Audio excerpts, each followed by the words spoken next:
If I lost all my memory, what would be the first thing you would tell me about us?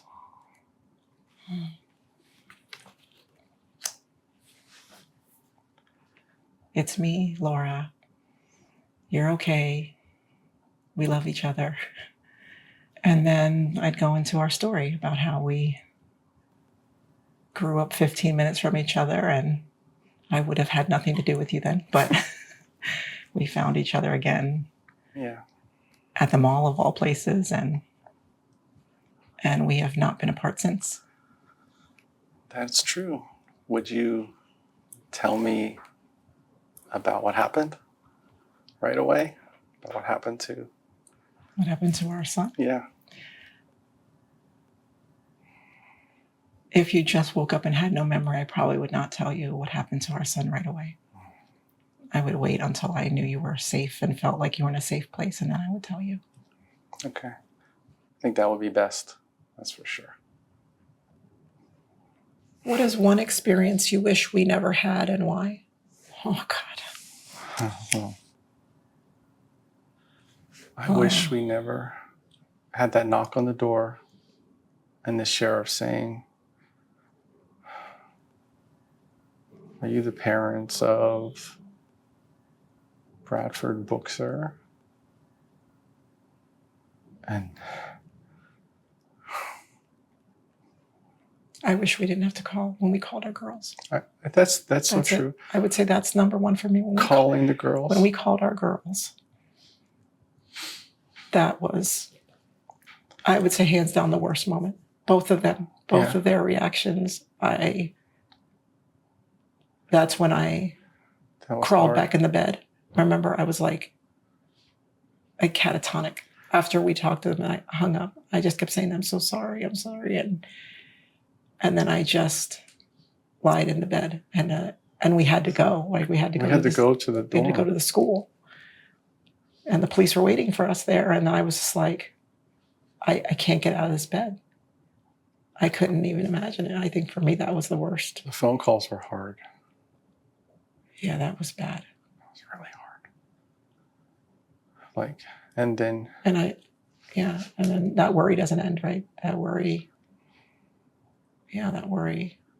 about how it changed all of us, right? Mm-hmm. Doesn't end. Yeah.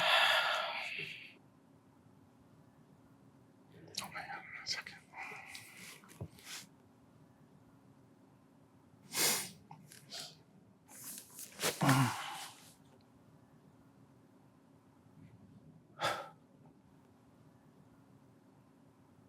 Whose turn is it? You. What is the biggest challenge in our relationship right now, and what do you think it is teaching us?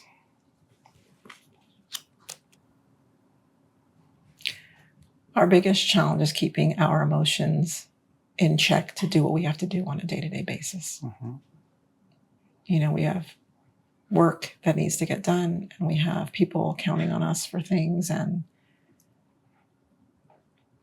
you and I both had days where you're just like, nope, not getting out of bed this morning. Not today. But we've never not gotten out of bed. Yeah.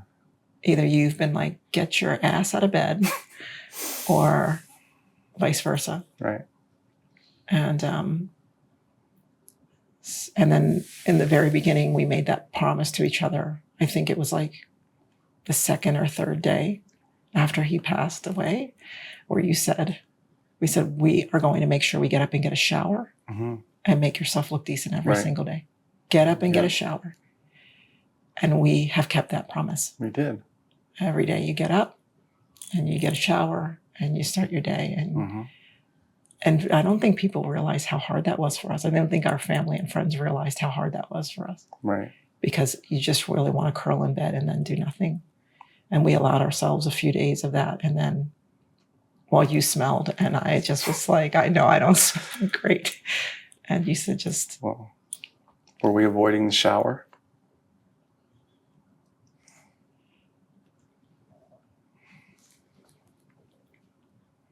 Right. Yeah, and I think there's people who don't know he died in the shower. Right.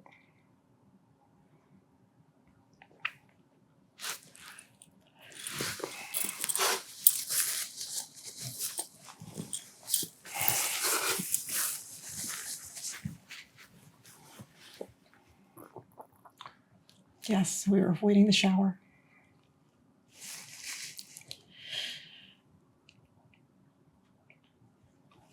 And we got up and did it anyway. Mm-hmm. Got up and did it anyway. We did the things that we were planning on doing, regardless of what happened. 11 days or 14 days earlier, we still connected with our family and celebrated and didn't isolate ourselves because that's what he would have wanted, And I think one of the most powerful things we've done is talking about reclaiming things. Yeah. Like we're reclaiming this place that we love with him, and we're going to have an amazing memory together, and we're not going to carry hurt and grief to something that we loved. Mm. We're going to reclaim, even though it happened over the holidays, we're going to still have everything that we did. Reclaim the dates that are so painful. Yeah. And I think that's something you said. I said, we're taking control. We're not going to let it control us. Right. Oh, man. Even though it's hard.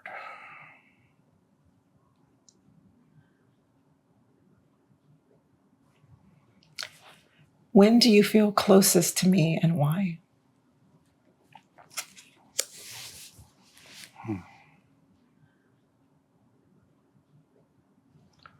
When do I feel closest to you?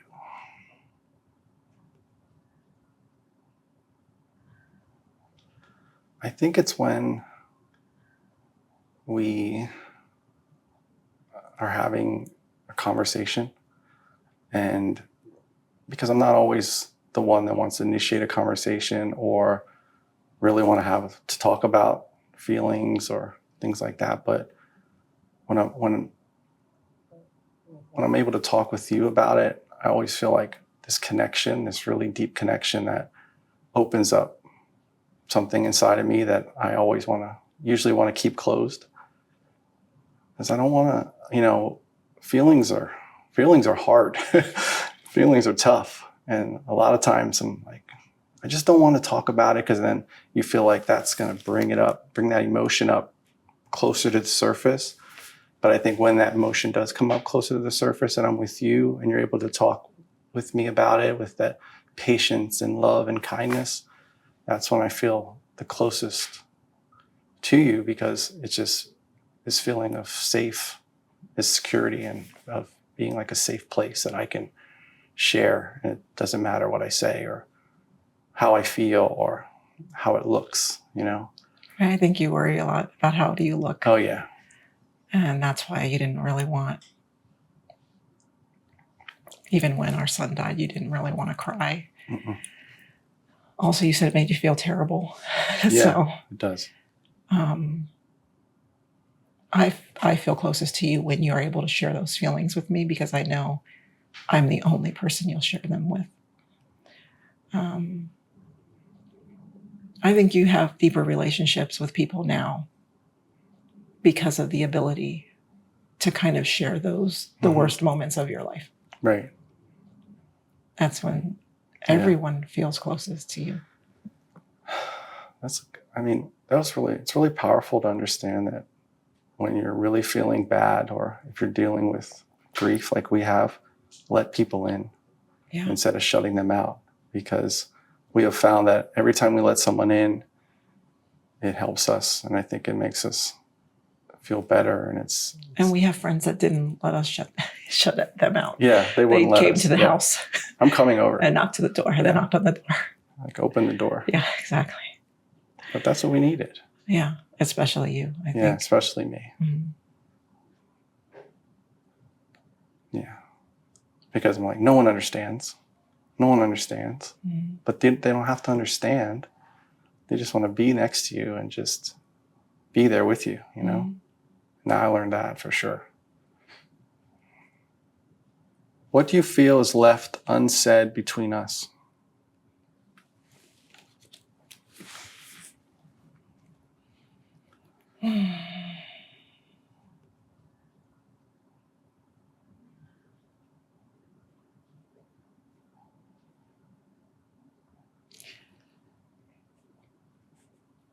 We've broken down a lot of walls.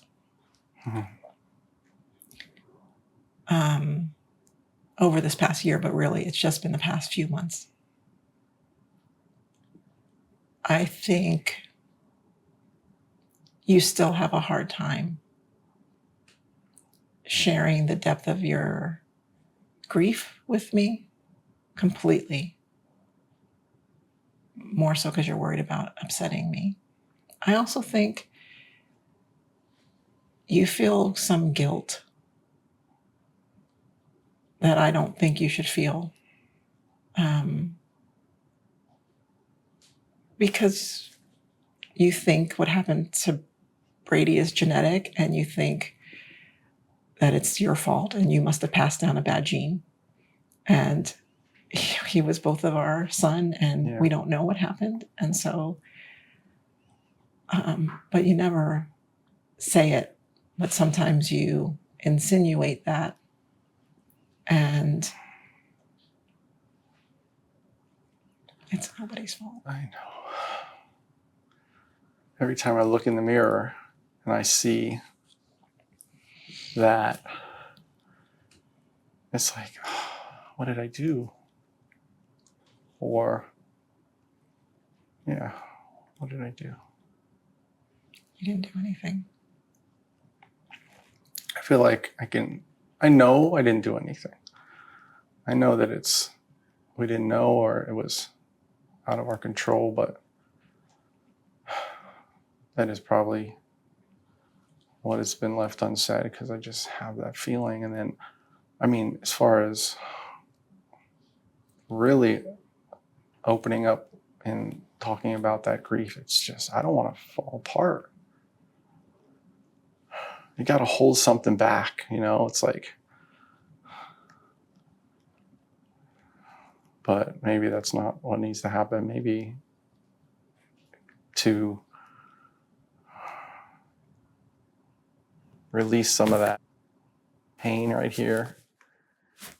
You feel like you can't take a deep breath. It's like just that emotions are stuck. You feel guilty having a good time. I do. And laughing, and I understand that. I feel the same way. Sometimes I feel disconnected when we're in the middle of a good time. Oh yeah. And then I say, no, I want to be present for this, because this is the good stuff. Mm-hmm. This is the stuff that you want to be present for, Right.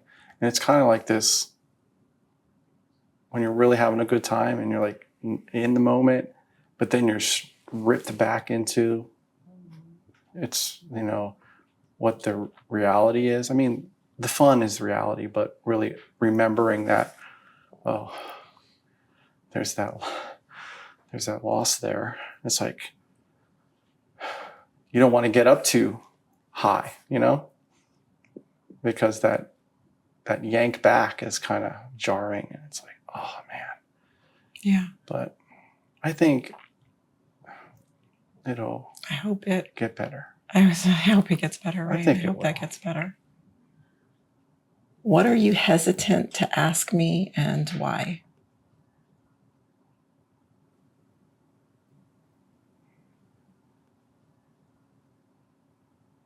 What am I hesitant to ask you? Why?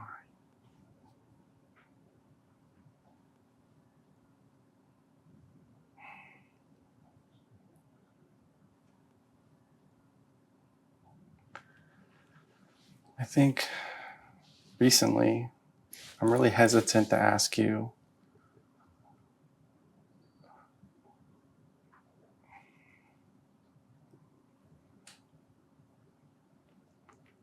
what's this next year going to be like for us?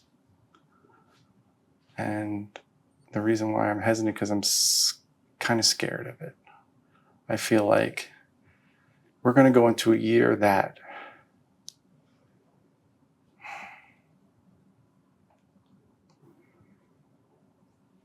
there wasn't you know?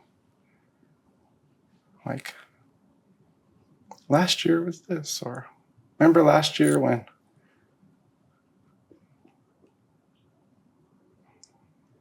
we had this moment? Pretty soon there won't be that last year moments. So I'm hesitant to ask because you can see the emotion I have, but how do you feel about that? I take one day at a time, sometimes 1 hour at a time, because when I'm looking, this year has been, okay, last year, this time we were doing this, and we've been warned that the next year might be more difficult, but right. I feel like we're doing a lot of things to keep him close to us. And I can't imagine it being harder than this year. Right. I think whatever we're doing might make it better for us because we have more of him around us everywhere. Yeah. And that, I think what we're doing is we're creating a new relationship we have with our son. yeah. It's more of it's a connection that's deeper than a physical person in front of you. It's just what he left us, and didn't we get to know him better because we got so much time with him. It feels a little invasive because in life he wouldn't have shared like his thoughts, and you know, of course we got his laptop and we could see the writings that he did about just how he saw the world, but I think we underestimated how mature he was. And then it just makes you rethink everything. Like, I think we had a good relationship with him, but then you think, wow, he was deep. He was deep. And then that allowed us to have more conversations with each other because we like to keep busy. Like, let's just keep busy, and we laugh and have a good time. And this year, it was different. Yeah, it was a lot less laughter.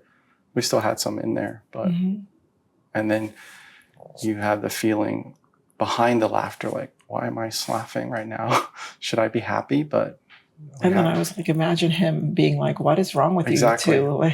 Why are you like this right now? You know, I just think if he's watching us, which I believe he is, I think I don't want him to look down and be like, they're completely different. Right. We want to be the same people and better. Better. Yeah. Like, we're still living, we live and we want to model our actions for our children. And we're still doing that for our daughters and for him. Yeah. Because we want him to see that we're okay. Yeah. Yeah.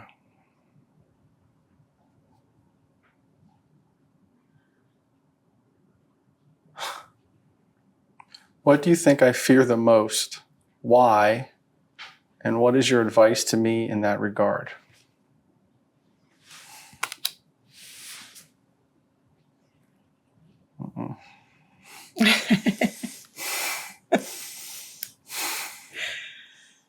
Yeah. You can say it.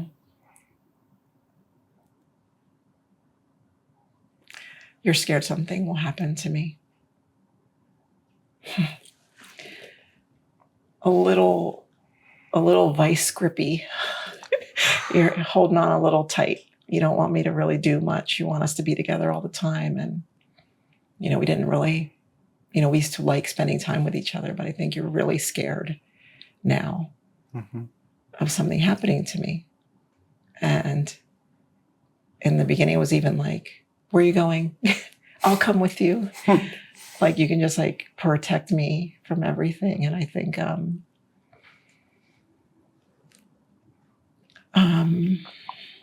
that's gotten better, but yeah, it's still there. I think it's there every day. I see anxiety in you about that I have never seen before. You were always just like, I mean, I went to Europe with my friends. I traveled on airplanes. I've flown around the country. I've done all kinds of things without you being there. And now it's like, you can't, you're like, where do you think you're going? Nope. Yeah, exactly. You say, nope. And I'm like, okay, I understand.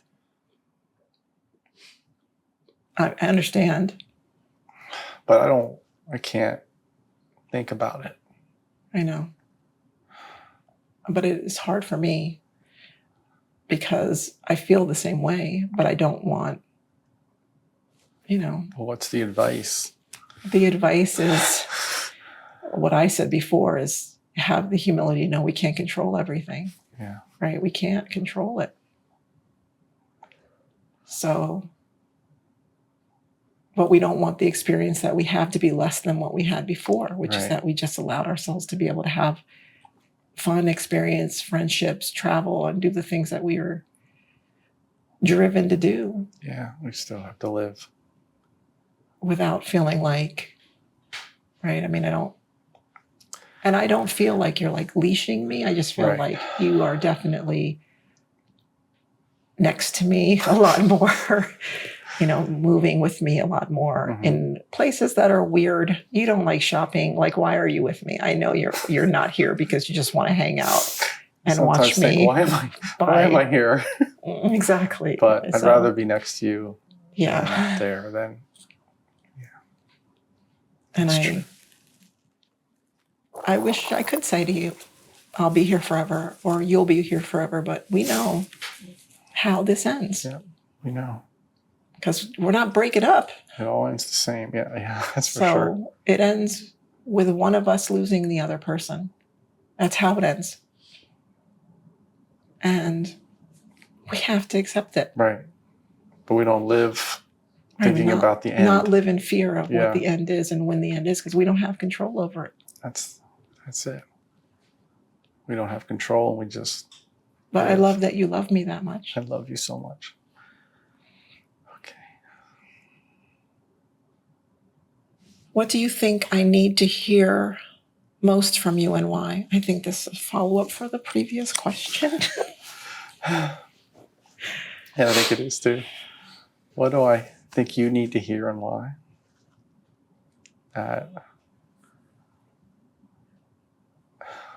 As long as I can, I'll be there for you. As long as I'm able, I'll lift you up when you're down, and I know you'll do the same for me. And I say that, and the reason is because we need that support and we need that strength right now. And remember before, when we first got married, we said there's people who keep their foot on you and want to have you in this little box of a world, or there's people who they fling you up in the sky and they're like, where can you go? Yeah. And I'll fling you up, take a look around, I'll catch you on the way down. Yep. And I think we've always had a really fling in the air kind of, that comes out right, I don't know, but relationship. And then now it's more foot on, stay in my box because I'm scared. More cautious, More cautious. And I want you to go, I want you to soar again, and me too. Okay. And because I really do think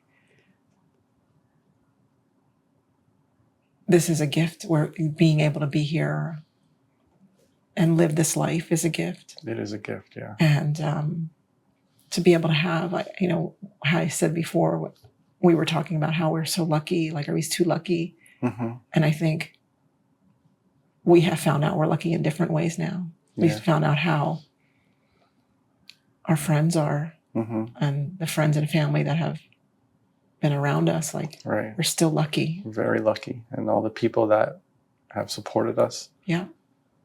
I don't ever want to say we're not lucky. Exactly, right. Yeah. Because this thing that happened to us, I just want to say it's terrible that happened. But we're still lucky. We're still lucky, yeah. It's a terrible thing, but we're still lucky. Yeah. Yeah. And I don't want to move forward changing how we lived before. Right. That's right. What do you think others can learn from our experience when it comes to our love and connection?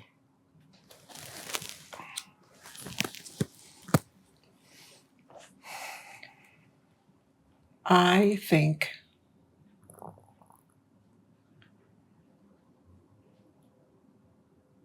it's really important for two people in a relationship to fully work out issues and connect if you're going to have a long-term relationship, because you don't know what's coming your way. Right. And if you don't get all the crap out of the way when the tough things happen, you'll split apart. Mm-hmm. Because I think we would have split apart if this had happened earlier in our marriage. Right. Where you had no capacity really to communicate, or Mm-hmm. I think it would have been overwhelming. And I can see how a lot of times with people, they would split apart rather than grow closer. But we immediately were able to be closer with each other because we had worked out those things. Yes, we did. And so I think some people think, I have time to work on things, I can push it to the side. Right. But I think vulnerability and being able to know that person has your back, right, is really important. And then you have a partner through the hard times instead of the partner being the battle you're fighting up Right. against, right? Because imagine dealing with grief and also dealing with, battling with your partner and just having that conflicting feelings and emotions. It's just, Yeah. It's how do you get through that? Right. You don't. What is the pain in me you wish you could heal, and why? Well, I wish I could heal that loss, that pain. I think it doesn't seem fair. It doesn't seem, it's out of order, right? And as your husband, I don't want to see you in that pain, I wish I could take it from you and just bundle it all up inside of me so you could feel good and happy. And you're not used to seeing me. No, I'm not. Right, like that at all. Right. And so is it weird or like? It's very weird. It's scary to me, Mm-hmm. because I feel like you were always the strength of our marriage, and you're the strength of our family. No, I'm not. No, not right now. I just, life humbles you and you're just like, well, okay, I have no control over anything. Right. Yeah, and that's kind of the way I feel right now. So I don't know if I'd want you to heal that for me. Right. It's part of you now. Yeah, because I think maybe I needed that humility to be able to move into the next part of our life where we are going to have a lot of loss. Mm-hmm. This isn't the first loss an only loss we're going to have. It might be the biggest one we've had. But as we go into the future, maybe it's just this remembering, okay, hey, enjoy this moment, and then stop thinking you can control everything that happens in the future, because I don't know that was necessarily true, for number one, and I don't know if that's the best way to move forward, or we're going to keep getting the rug, pulled out from underneath us. What can be harder than that, than what we went through? I don't want to know. Yeah, but I'm saying, I don't want to know, but I just don't want to be surprised like that ever again. I agree. Yeah.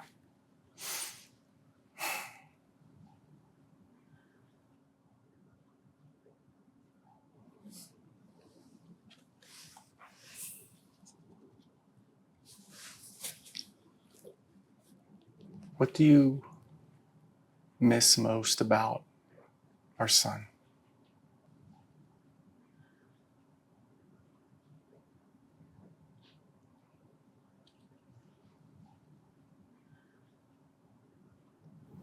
This is where the happy thoughts come.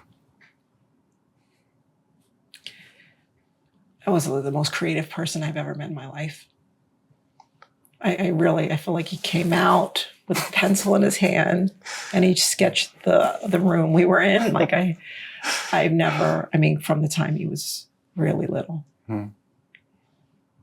I remember second grade talent show.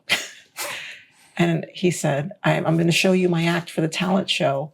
Blindfold me. And then he drew the character from Adventure Time, blindfolded, perfectly. And then he said, wait. And I was like, that's amazing. He's like, no, that's not the trick. Blindfold yourself. Now draw the same guy. And I couldn't even get the eyes on the face. Remember, like the eyes were here and the circle head was there and his arms were. And I thought to myself, how did he do that? And then we asked him to do it again. Then it became like a party trick, right? Yeah. He did it with other people and he sat down with my parents and he could blindfold himself and draw whatever he thought perfectly. And then as he got older, he just continued to kind of foster that. And I miss being in awe of that kind of things that he would do. And also he was hilarious. He would say, Mama. And I'd be like, what? And he'd be like, and he'd do that dance that he did. And then when he went to go to college, he said, and I would say, stop it. I'd tell him, stop doing that. I think you really need me for something. And then he said, when I'm gone, you're going to miss when I call Mama. And then I'm not here and you're going to miss it. And he's right, because I said it to you. Yeah. If I could just hear him call me for no reason again and dance in front of me, that would be amazing.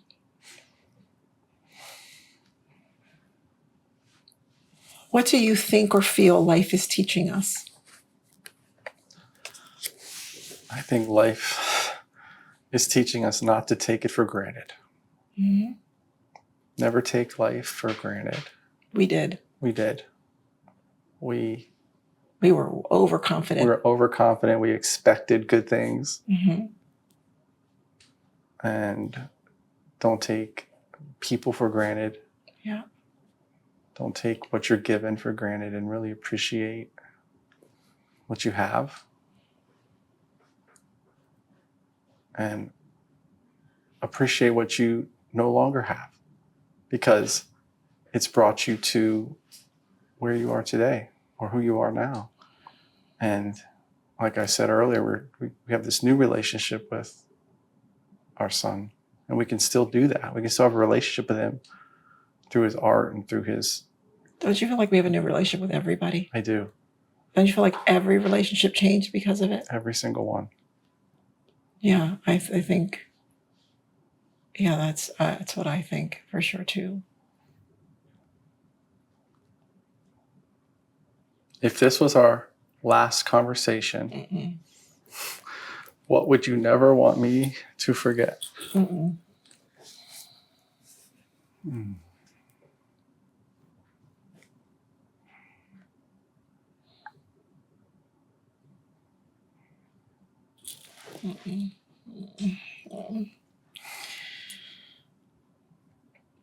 I can't believe we have to have a last conversation in our experience.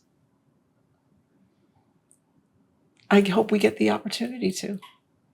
I hope you know everything before that happens. Yeah.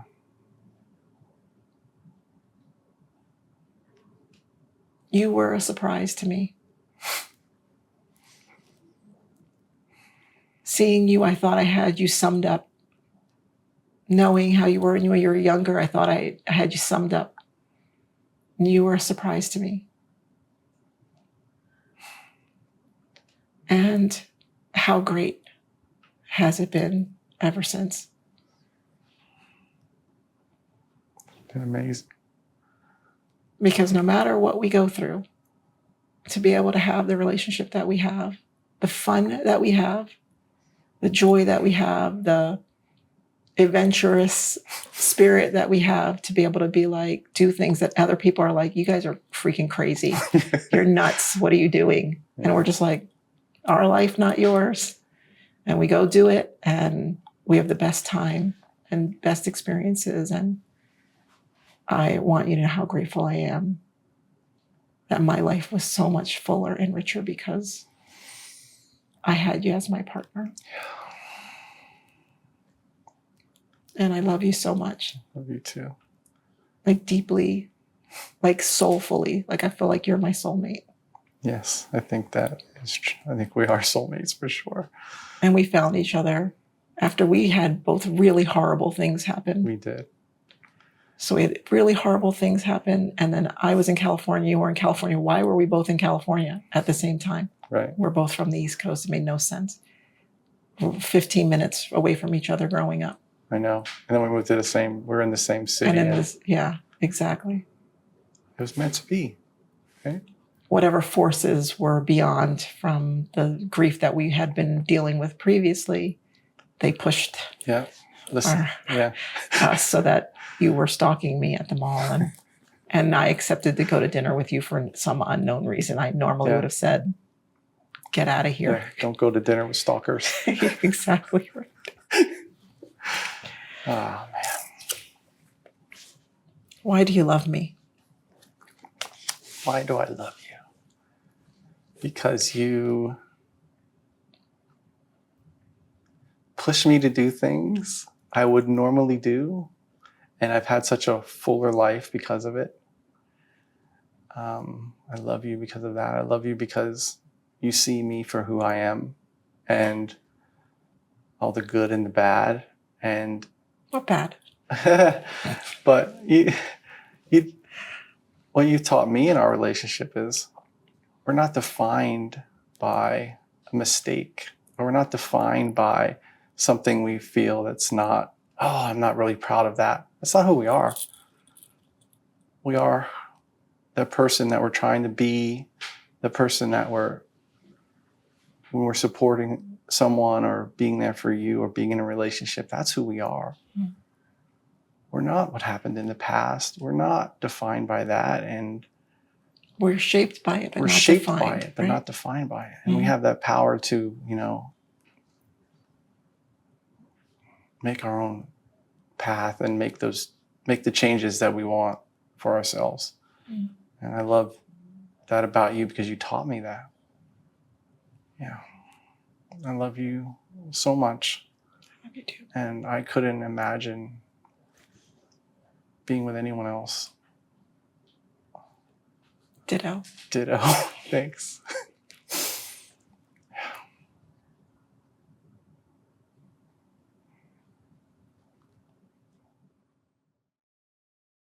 If you enjoyed that conversation at the end and you're wondering how it works, it comes down to the space and the questions that are offered. And we've taken that learning and distilled it down into a book. It's called 12 Questions for Love, a guide to intimate conversations and deeper relationships. You can order your book now, available anywhere you get your books, available in ebook, audiobook, and hardcover. And most importantly, thank you for watching.